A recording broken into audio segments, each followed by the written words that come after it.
Chapter 14 is called Preserving the Hoover Legacy. Dr. McDonald pulled out of the Rock and Roll Hall of Fame parking lot and drove past the stadium where the Cleveland Indians play their home games. I'm so disappointed, Mrs. McDonald said as she thumbed through her Ohio guidebook.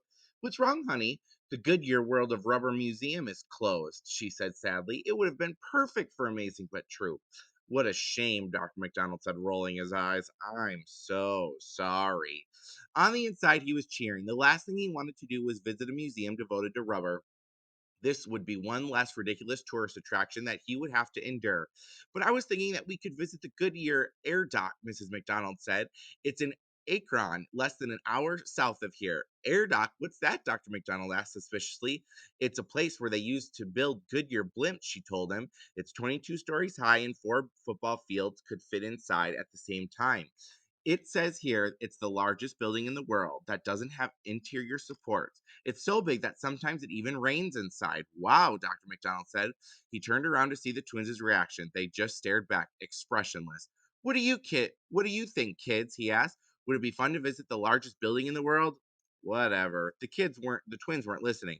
Pep was feeling guilty about breaking the window at the top of the Rock and Roll Hall of Fame. If anybody found out who did it, they could get into some serious trouble. And Coke was thinking about Mrs. Higgins. She had tried to kill them three, four, maybe five times now. Each time they escaped. She must be really mad and determined. What would she try next? When he tried not to think about it, the image of Archie Clone popped into his head. That lunatic was running around free somewhere too. Cleveland is only about 370 miles from Washington. If they drove straight through the night, it would be possible to get there in 7 hours. But everyone was tired and hungry. The closer they got to their final destination, the more nervous Coke and Pep became. Something evil was waiting for them there. They knew that much. They didn't know what it was or what it would do, but they knew it was out there, tracking their every move. Dr. McDonald pulled onto Interstate 71 heading south and got off at exit 226. It wasn't long until they reached the Willow Lake Park, a campground in Burnswick, Ohio. It was a nice place with horseshoe pits, miniature golf, and a basketball court.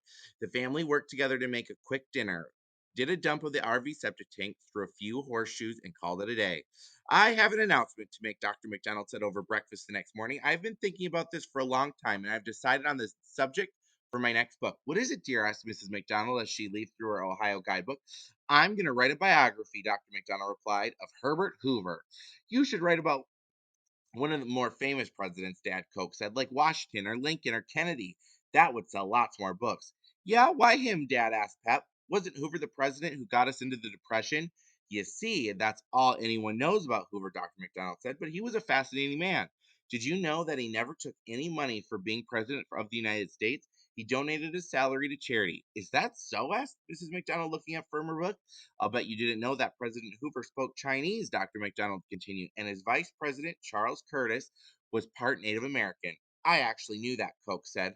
But did you know that Hoover was the first president to have a telephone on his desk? Did you know that his son had a pet alligator? I'll bet you didn't know that President Hoover wouldn't let his wife see the White House servants. It's true. Whenever she walked into a room, they had to hide in a closet. President Hoover sounds like a weirdo, Dad, Koch remarked. Exactly, Dr. McDonald said. People love weirdos. They'll want to know more about him. I think it's a great idea, Dad, Pep said enthusiastically. I say go for it. At this point, Mrs. McDonald let out a gasp. I can't believe it, she exclaimed. What? This is an amazing coincidence, she says. It says here that the Hoover Historical Center is in North Canton, Ohio. That's less than an hour from here, and it's even in the right direction. Let's go, Dr. McDonald shouted. Even the kids felt good about going to the Hoover Historical Center. Dr. McDonald had sacrificed so much on the trip for the rest of the family. They knew their father didn't enjoy going to silly museums and tacky tourist sites, but he went along with the rest of the family and was a good sport. The family hadn't gone anywhere just for him since their short trip to the Bonneville Salt Flats way back in Utah. Dr. McDonald drove back on Route 71 South and went 7 miles. Then he cut across to Route 77 South to North Canton. Coke knew that the Pro Football Hall of Fame was right nearby in Canton, Ohio. It would be much more fun for him to go there, but he was the only football fan in the family, and it would be so much more important for his dad to gather some information for his book on President Hoover. Besides, everybody goes to the Football Hall of Fame. How many people can say they've been to the Hoover Historical Center? I'm thinking of calling my book Hoover, the Forgotten President, Dr. McDonald said as he drove. What do you think? I like that, Mrs. McDonald said as she plugged the address of the Hoover Historical Center into the GPS. It led them to the campus of Walsh University.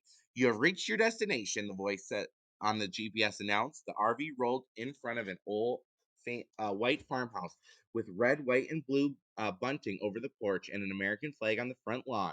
A white picket fence surrounded the house. It looked very American. I wonder if this was President Hoover's boyhood home, Mrs. McDonald said. I thought he grew up in Iowa, said Dr. McDonald. He pulled out a pen and paper so he could take notes. Mrs. McDonald volunteered to take photos that could be used in her book. Coke and Pep prepared themselves mentally for a few hours of boredom. Even if President Hoover did get his son a pet alligator, this place would probably be going to be, as Coke put it, Snoozeville. They opened the gate and went inside the Hoover Historical Center. An older woman was sitting behind a desk. The sign behind her said, "Preserving the Hoover Legacy." The admission was $5. Excuse me, Dr. McDonald said. I'm a professor at San Francisco State University, and I'm going to be writing a book about President Hoover. Would I be able to look at his personal papers? The woman stared at him for a moment, then asked him to repeat his request. He said, he did. I'm terribly sorry, sir, she said. We don't have anything about President Hoover here. I beg your pardon, Dr. McDonald said. This is the Hoover Historical Center. Certainly, you must have a lot of information about Herbert Hoover. There must be some mistake, sir, she replied. This is a vacuum cleaner museum. What? The Hoover Historical Center is about the history of the Hoover Vacuum Cleaner Company, she informed him. It's not about Herbert Hoover. You're kidding me, right? Dr. McDonald said, his voice rising slightly. He looked around to see if there might be a camera crew hiding somewhere to film his reaction for one of those TV shows where they pull pranks on people.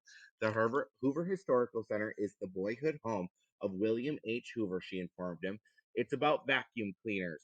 Would you like a guided tour? Dr. McDonald's eyes were bulging out of his head. The vacuum is between your ears, Dr. McDonald. Dr. McDonald thundered at the woman. I didn't drive 2,000 miles to go to a museum about vacuum cleaners. Calm down, honey, Mrs. McDonald said. I'm really sorry, said the receptionist, but I think you'll find our exhibits quite interesting. In fact, the Hoover Historic Center was quite interesting. After the rest of the family managed to calm Dr. McDonald down and agreed to take the tour. It turns out that in 1907, a janitor named Murray Sprangler invented the primitive vacuum cleaner because his asthma flared up whenever he swept the floor with a broom. He rigged up a simple machine using a soapbox, a fan, a pillowcase, and a broom handle, and called the device a suction sweeper. William H. Hoover was a wealthy businessman who bought Spangler out and started the company. This is perfect for Amazing But True, Mrs. McDonald kept saying as she snapped pictures. My readers will love this. The history of Hoover was called naturally Sweeping Changes. Display cases were filled with antique vacuums, old ads, and even a recording of Hoover salesmen singing the company theme song from the 1920s. All the dirt, all the grit. I wish I had that song on my iPod, Coke remarked. This is like the history of dirt, noted Pep with a giggle. I had no idea that disposable vacuum cleaners bags would be so interesting, said Mrs. McDonald. And who knew that Hoover came up with the vacuum cleaner headlight? The family spent over an hour in the museum until they knew just about everything there was to know about vacuum cleaners. That was fascinating, Dr. McDonald admitted as they piled back into the RV. Maybe instead of writing about President Hoover, I should write a book about the history of vacuum cleaners. That book would really suck, Dad, Cope remarked.